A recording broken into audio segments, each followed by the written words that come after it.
I never thought my life would take a sharp turn at a wedding that wasn't even mine. That day, I was just the girl behind the camera, trying to make a name for myself in the chaotic world of photography. My job was to capture the joy, the tears, and, if I got lucky, the soul of the moment. Little did I know, my soul was about to intertwine with someone else's. The bride and groom were a typical couple, all smiles and dances, lost in their bubble of happiness. I was moving around, clicking away, making sure to get every angle, when I bumped into him, Alex. He was a guest, a friend of the groom's or something. Tall, with a mischievous grin that didn't match the formal wear he was somewhat uncomfortably stuffed into. "Whoa, careful there. Wouldn't want you ruining your camera before the cake cutting," he joked, steadying my arm. I rolled my eyes, not really in the mood for banter. "Thanks, I guess. I'll manage." He chuckled, not at all deterred. "Name's Alex. And you are?" "Does it matter?" "I'm just the photographer," I replied, focusing on adjusting my lens rather than his piercing gaze. "Just the photographer who captures moments that'll be treasured for a lifetime."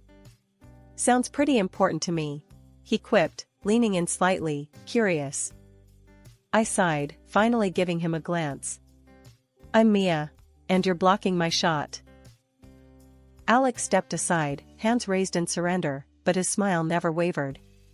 "My apologies, Mia.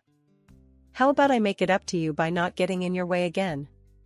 "Try not to," I muttered, already moving to my next spot, trying to ignore the warmth his smile sparked in me. The wedding went on, and so did our brief encounters. Alex had a knack for popping up wherever I was, each time with a comment or a joke, trying to chip away at my focus. It was annoying. It was also kind of refreshing. As the evening wound down, I found myself outside, taking a breather, when Alex joined me, holding 2 glasses of champagne. "Thought you could use one," he said, handing me a glass. I took it, our fingers brushing briefly. "Why are you so interested in the photographer?" He shrugged, leaning against the railing. "Why wouldn't I be? You're interesting. And pretty damn good with that camera." I sipped the champagne, letting the edge of my guard down. "Thanks. You're not too bad yourself, for an annoying guest." "Annoying, huh?" He grinned. "I prefer charmingly persistent." We talked more than I expected that night. About photography, about life, about dreams that seemed too big for our current worlds.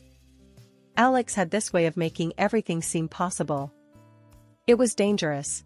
It was exhilarating. As the night ended and we said our goodbyes, Alex asked for my number. I hesitated, not sure if I wanted to dive into whatever this was. But the spark in his eyes, the promise of more laughs and shared dreams, had me typing my number into his phone. "I'll call you," he said, a statement more than a promise. And call he did. One date turned into many, laughter filled my days, and before I knew it, I was in love. Alex was everything I never knew I needed: supportive, loving, challenging. He made me want to be better, do better. Our whirlwind romance led to a small, intimate wedding, just us and the people who mattered most. A year later, our son, Jake, arrived, turning our duo into a trio, completing our little universe in the bustling heart of the city. Life in the city was a whirlwind of photo shoots, baby giggles, and stolen moments with Alex amidst our busy schedules. But every so often, we'd pack up our little world and head to the suburbs to visit Alex's parents. These trips, meant to be retreats, often felt more like stepping onto a battlefield, where words were weapons and tensions ran high. Alex's dad, George, was a tough nut, old school and hard-edged. The kind of man who believed in hard work above all and wasn't shy about saying so. His wife, Ellen, was softer, trying to smooth over her husband's rougher comments with smiles and changes of subject. The first visit after Jake was born set the tone for what was to become a recurring theme. We'd just settled in, Jake asleep in my arms, when George launched into his usual spiel. "So, Alex, how's the job going? Still at that same place?"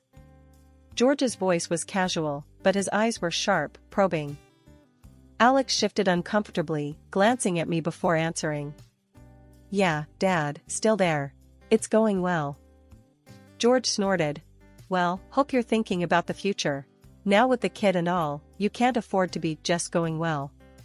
Need to aim higher, son. I felt Alex tense beside me. I could see him mentally bracing himself, the same old argument brewing. Ellen, sensing the mood shift, hurriedly interjected. George, let's not start with that now. Can't we just enjoy the visit? But George was on a roll. And what about you, Mia? Still taking pictures of other people's weddings? Thought you'd move on to something bigger by now. I bit my lip, holding back the retort that it was more than just taking pictures. Instead, I forced a smile. I love what I do, George. It's fulfilling, and it works with our schedule. Yeah, but is it enough? You two need to think about stability, for Jake's sake. George countered, his tone implying that our choices were anything but stable. It wasn't long before another visit rolled around. This time, George's health had taken a turn for the worse. The atmosphere was somber, Ellen worn out from worry, and George, though quieter, still managed to jab at Alex's career choices. Working hard or hardly working, son? George coughed out, a shadow of his usual confrontational self. Alex, looking weary, tried to keep the peace. Working hard, Dad. Always working hard. I watched the exchange, a lump forming in my throat. It was clear George's time was running out, and yet here we were, stuck in this loop of criticism and defense. After George passed away, the house felt not just emptier but quieter, like the very walls were mourning him. Ellen, now a widow, was a shadow of her bustling, energetic self. It was hard watching her go through the motions, trying to adjust to a life without her partner of so many years. I made it a point to call her often, lending an ear, or just sharing the day-to-day happenings to break through her solitude. She appreciated it, I could tell, even if our conversations were often peppered with her sighs and reminiscing about George. During one of these calls, Ellen mentioned that Laura, Alex's sister, decided to move back home. The news hit Alex like a ton of bricks. He was livid, cursing under his breath about Laura's real intentions. Can you believe her? Moving in with Mom, just like that? It's clear as day, she's eyeing the inheritance. Always the opportunist, waiting to swoop in. Alex fumed over dinner, his fork hitting the plate a little too hard. I was taken aback by his anger. Alex, isn't she just trying to be there for your mom? After all, Ellen is going through a lot right now. He scoffed, shaking his head. Mia, you don't know Laura like I do. She's slick, always playing the caring daughter card when it suits her. And now, with Dad gone, she's probably got her sights set on whatever she can get her hands on. It was surprising, hearing Alex talk this way about his sister. I knew they had their differences, but this was a side of him I hadn't seen. It made me uneasy, the ease with which he painted Laura in such dark strokes. The shift from our city apartment to Ellen's suburban home was jarring. One day we were in the heart of the hustle, the next, surrounded by two quiet streets and the ever-present shadow of George's absence. This move, sprung on us by Alex, wasn't welcomed by any party involved, least of all Ellen. Alex, what on earth are you thinking? This house is my space to grieve, not a hotel for your family. Ellen had protested over the phone, her voice a mix of shock and irritation. But Alex was determined, painting it as a grand gesture of support. Mom, it's settled. We're coming. You shouldn't be alone in that big house anyway. I watched him pace our living room, phone pressed to his ear, marveling at his stubbornness. My input? Seemingly unnecessary. By the time he hung up, it was a done deal, despite Ellen's reservations and my own unease. The day we moved in, Ellen greeted us with a tight smile, her home now invaded by our clutter and noise. Laura was there too, her welcome far less strained, surprisingly. Hey, the more the merrier, right? She quipped, eyeing our boxes with an indifference that irked Alex. Mia, can you believe this? Alex grumbled as we unpacked in what used to be George's study. Laura's acting like she owns the place. I sighed, setting a framed photo on the desk. She's trying to help her mom, Alex. We're all adjusting here." Adjusting was an understatement. The dynamics within the house shifted like sand underfoot. Ellen, once the matriarch, seemed to shrink, her voice lost amid the chaos of our resettled lives. Laura, on the other hand, floated through her days, contributing little and observing much. Dinner times were the worst. Ellen would cook, a silent figure moving through her kitchen, while Laura somehow always dodged the task. Alex and I would offer to help, but Ellen's polite refusals left us sidelined, spectators in our own lives. "Why don't you let me cook tomorrow, Ellen?" I'd offer, only to be met with a weary smile. "Oh, dear, no need. I've got it. You take care of Jake and your work. That's enough." And so, the pattern continued, with me feeling more like a guest than a member of the household. It didn't take long for the financial arrangements to rear their ugly head. Alex, ever the man of the house, took it upon himself to dictate terms. "Mia, I'll handle the groceries. You can cover the utilities, all right?" he declared one evening, as if it were the most natural division of responsibilities. I blinked, taken aback. "Sure, I guess. But should we talk about this with Ellen? It's her house, after all." Alex waved off my concerns. "No need. Mom's got enough on her plate. We're helping out." Helping out felt a lot like taking over. My photography gigs became my escape, a chance to breathe beyond the suffocating walls of a home that wasn't ours. Yet, even as I immersed myself in work, the home front demanded more. Laura's busy schedule somehow justified her lack of contribution, leaving me to pick up the slack. "Mia, can you believe Laura? Always too busy to help out. It's all on you and Mom," Alex would rant, oblivious to the irony of his words. I'd nod, biting back my frustration. "Yeah, too busy. I noticed. It wasn't just the chores or the finances. It was the weight of living under a roof filled with unspoken grievances and mourning." Ellen's grief was a constant presence, her occasional tears a reminder of the life she lost. Laura's indifference and Alex's growing bitterness added layers to an already complex living situation.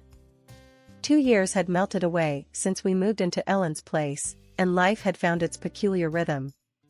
Ellen, though frilier with each passing day, never lost her spirit, always finding a bit of strength to help me with Jake, who was now 3 and as curious as a cat.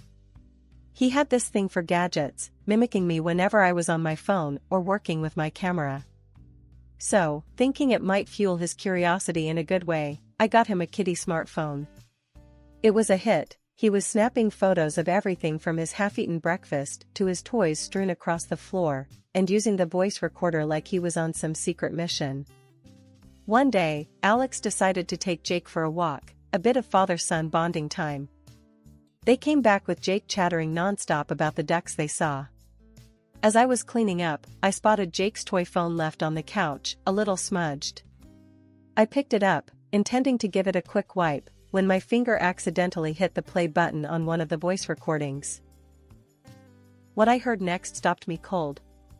It was Alex and Laura, their voices clear as day, talking in a way I'd never imagined. They weren't at each other's throats, as they'd have us believe.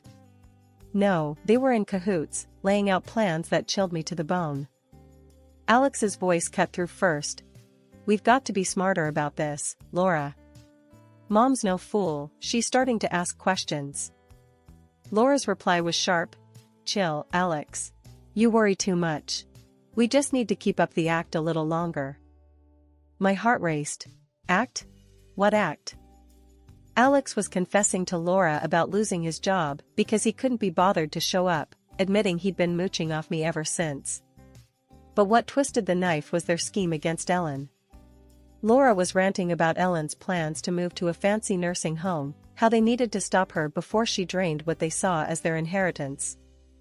Their plot was sinister, talking about declaring Ellen incompetent, all to grab her property. Or is it better to get rid of her physically altogether? The recording cut off abruptly, leaving a silence that roared in my ears.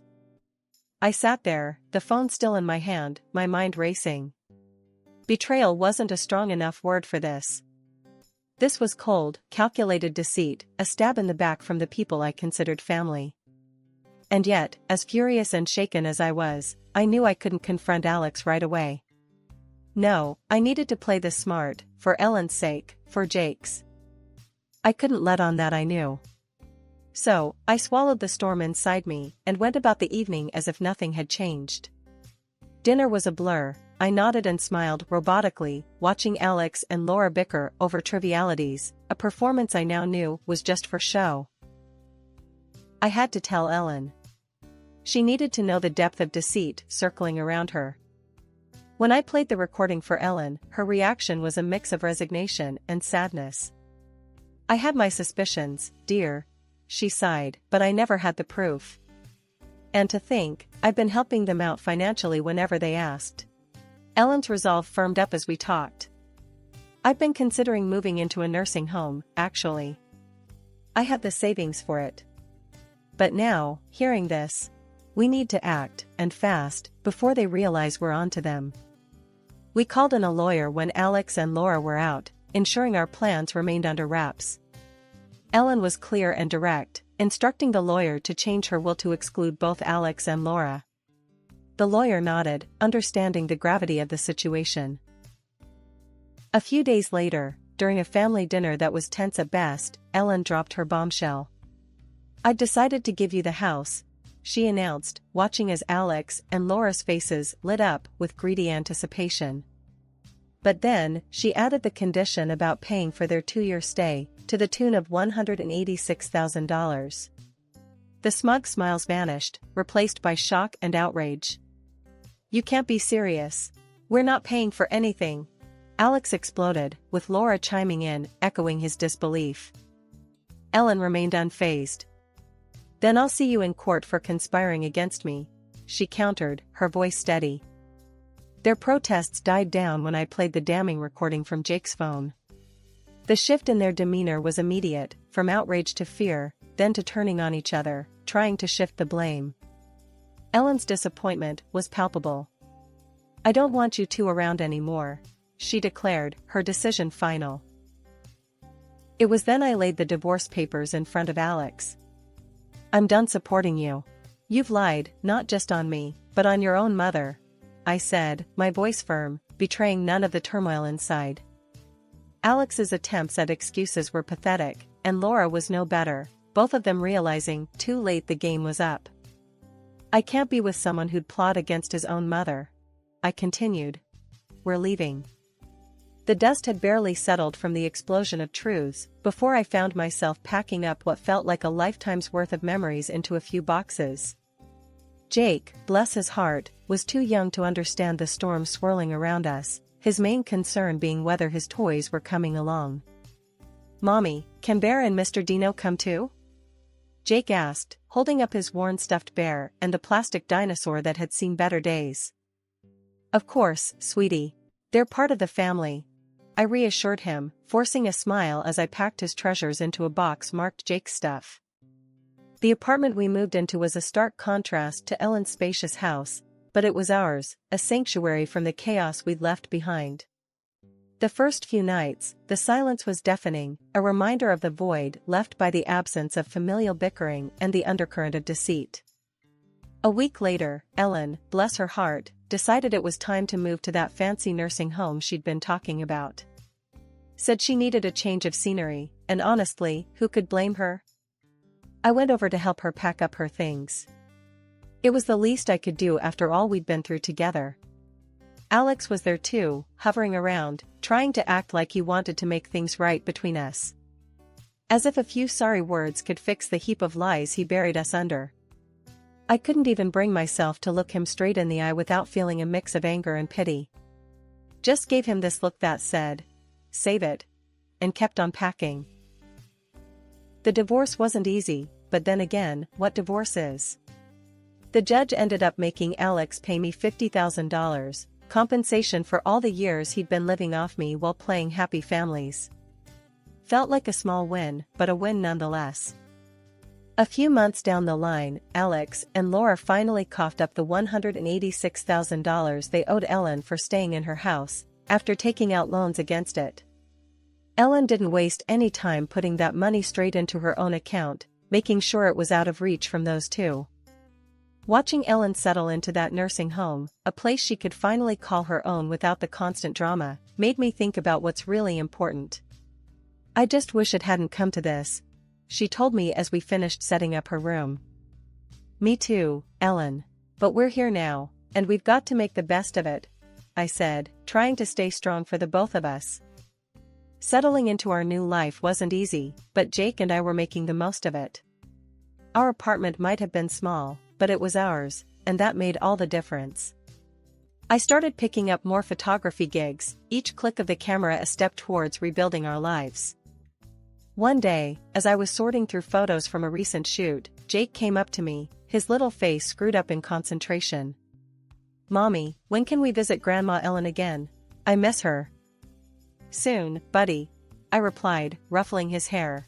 "How about this weekend? We can make a day of it." His face lit up, and in that moment, I knew no matter how tough things got, we'd be okay as long as we had each other. Visiting Ellen became our little ritual. Despite the luxury surrounding her in the nursing home, she always said our visits were the highlight of her week. It was during one of these visits that things took an unexpected turn. Alex and Laura were there, looking more run down than I remembered. The desperation was clear in their eyes, a far cry from the confident facade they used to put on.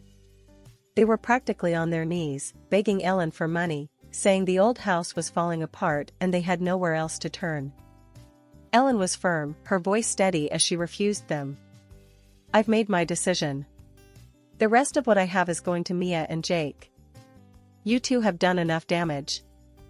I couldn't help but feel a mix of vindication and sadness hearing that.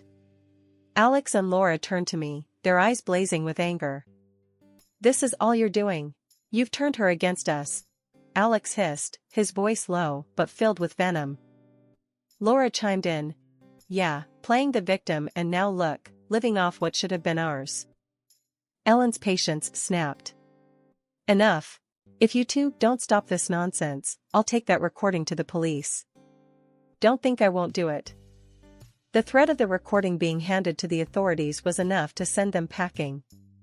Their exit was swift, leaving a heavy silence in their wake. Ellen turned to me, her gaze softening. "I'm sorry you had to witness that, Mia. But I've seen enough to know where my support is best placed." I was taken aback by her words, a lump forming in my throat. "Ellen, thank you. It means the world to us, but we don't want you to feel like you owe us anything." She shook her head. "I owe you more than you know. You and Jake, you're my family. And it's high time I looked out for my real family." As we left the nursing home that day, I couldn't shake off the mixture of emotions swirling inside me. Relief, gratitude, but also a renewed determination to build a better future for Jake, one not shadowed by the deceit and betrayal of the past. Me and Jake, we kept visiting Ellen in that fancy nursing home she moved into. It was nice, seeing her in a good place, away from all the drama. But then, one day, she dropped a bombshell on us during one of our visits. "The house, it's gone," Ellen said out of the blue, her voice shaking a bit.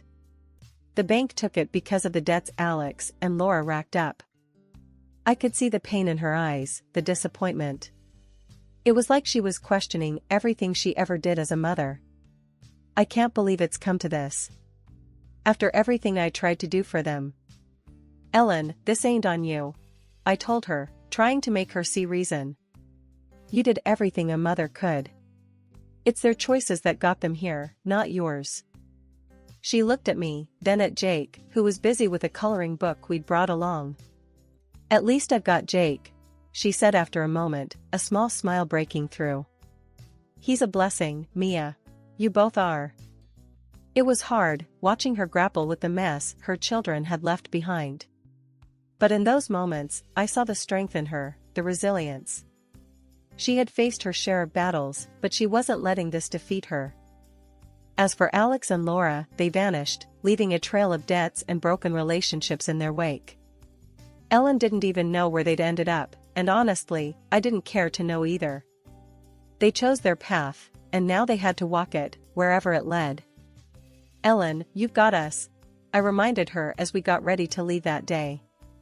Me and Jake, we're your family too, and we're not going anywhere. She hugged us both, holding on a little longer than usual. Thank you, Mia, for everything. Driving back to our apartment, I couldn't help but reflect on how much had changed. The road hadn't been easy, but we were making it through, one day at a time. And through it all, we found something worth holding on to, each other.